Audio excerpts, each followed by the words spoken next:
Bebekhungathekile abathola isibonelelo sikahulumeni kulezi insuku ezimbalwa ezindlule njengoba abanye bengazange beyithole imali yabo.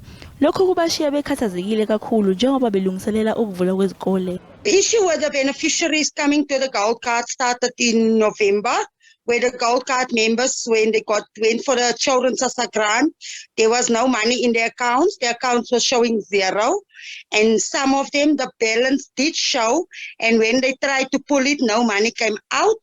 But when they went to the retailers, they were told that the money were drew already. I-Post Bank ikhiphe isixoliso yathi uhlelo selusebenza ngendlela efanele manje.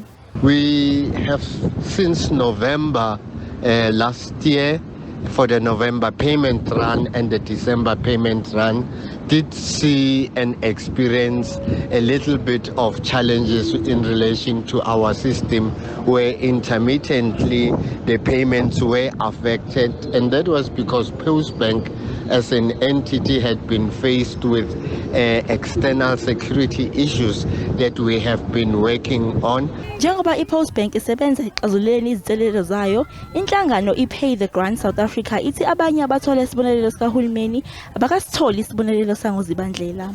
I really have a deep fear for beneficiaries that they will go more hungry, because right now at the moment when they're not receiving any of the grants, there's no food on the table. Isibonelelo esilandelayo sizokhokhwa mhla zi-3 kuNhlolanja. Kuzoqalwa ngesibonelelo esempesheni kulandele zonke ezinye izibonelelo kuze kube umhla zi-9 kuNhlolanja.